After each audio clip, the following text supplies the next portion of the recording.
Hello everyone, welcome to the IGCSE Math Tutor. This is the Math Tutor here to help you improve your grades. Please pay attention, subscribe, like, watch and follow. It is always lonely at the top. Let's go directly to business. Well, today we are going to look at the mechanics math question, but it can also be mechanics physics question. Alright, so let's start. A particle P is projected vertically upwards.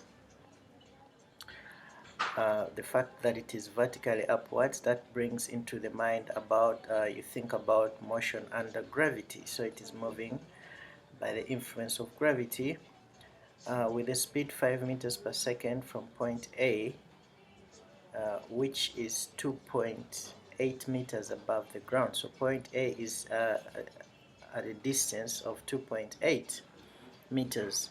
So they want us to find the greatest height above the ground reached by particle P. Okay, so since this is motion under gravity, it is about motion under gravity.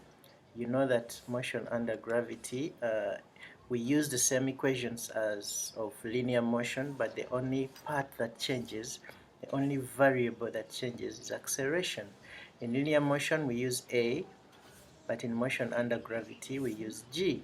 Okay, excellent. So according to what we have in the question, the variables they have given us are, there is speed, which is 5 meters per second. There is okay, this is the final speed because they're saying it goes upwards with the speed of 5 meters per second. Then when it reaches a point above the ground, that means that, I beg your pardon, so going up it goes with a speed of 5, so that means this is the initial, and reaching up there it stops. We know that when a particle is projected upwards it stops for a split for a microsecond and then it comes down again, so that means the final velocity is 0 meters per second. Okay, so they want us to find, oh, they also gave us something important, the distance, but yeah, the distance we can use S. Since it is upwards we use S for displacement. It has direction, specific direction, so this is 2.8 meters. So we choose which equation to use, and because of these variables are provided, we are going to use this. Y minus, we know that in linear motion it has to be a plus, so minus is because it is going upwards. Upwards means against gravity, so it is against gravity, so it is going upwards. That is why we subtract. I hope you're following and I hope you understand. Okay, so it's time to put in the variables. So 0 squared is equal to 5 squared minus 2, G is 10, G is 10 meters per second squared, and this is 2.8. So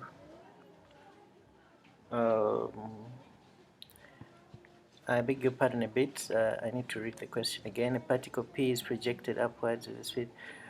Oh, they want the okay, they want S. They want S. They want the greatest height reached. Okay, they want S. They want S. I beg your pardon. We need to find S. We need to find S. Okay, so let's make S the subject. So let's make S the subject. So 5 squared is 25 minus 20S is equal to 0. So we can take the 20S on the left is equal to 25. Take note of how the S is different from the 5. When you're writing this in an exam, make sure there is a difference between the two. So dividing both sides by 20, S will be, just a minute, I'm checking, 25 divided by 20, so S will be 1.25 meters. Okay, yes, so this is the answer to this question. I hope you are following make sure you subscribe, like, watch, and share with your friends so that you don't get good grades alone. Okay, this is the end of this question. Okay, it's time to look at part B of the same question. Find the length of time for which P is at the height of more than 3.6 meters above the ground. Okay, so we are still talking about the same particle. Okay, so we want to get time. Still, we are still using the idea of motion under gravity. Okay, so what do we have? Let's check what we have. First of all, we have the first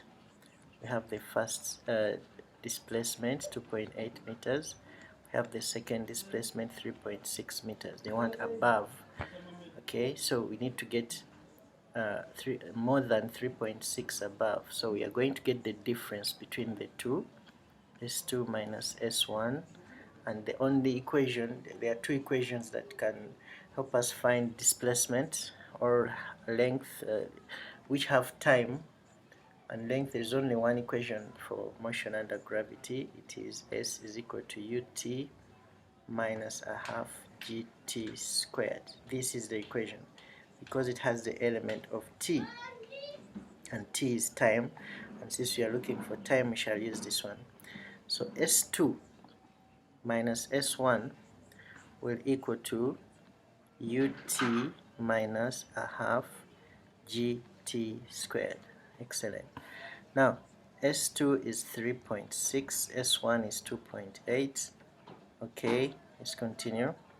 Now the initial, what velocity is it projected with? It is 5. Okay, so we write 5t, I hope you're following, minus a half times the acceleration due to gravity, 10 times t squared. So now we are left with finding t, or making t the subject. So subtracting 3.6 minus 2.8, 3.6 minus 2.8, we get a beautiful 0.8, and then here we can write this 5t minus 5t squared. Okay, so 2 cancels with the 10 to get 5. That is how we get 5t squared. So 0.8 is equal to, when we take t common, to be 5 minus 5t. Okay, hope you're following. Yeah, now at this point here we are going to get the value of t. Or okay, I think the best way to get the value of t in this part is to, you can either use factorization. Here's my eraser, come on. Okay, eraser is here. We can use factorization, or you can use the quadratic formula. So we can say 5t squared minus 5t plus 0.8, okay, is equal to 0. Everything has been moved to the right. So if we use the quadratic formula, a is 5, b is -5, and c is 0.8. So the quadratic formula, so our t will be negative 5 plus or minus root -5 squared, you have to be careful, minus 4 times a, which is 5, times c, which is 0.8, all over 2 times 5. So let's get our value of t. So the first value of t will be 5 plus, just a second, let's solve the under roots, let's solve the discriminant. So 4 times 5 times 0.8,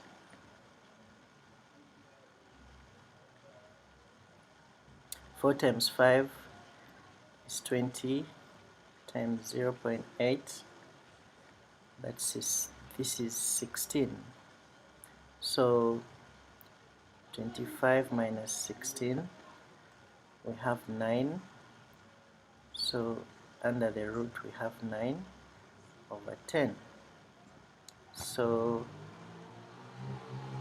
we know that the square root of 9 is 3. So the square root of 9 is 3. So 5 plus 3 divide by 10.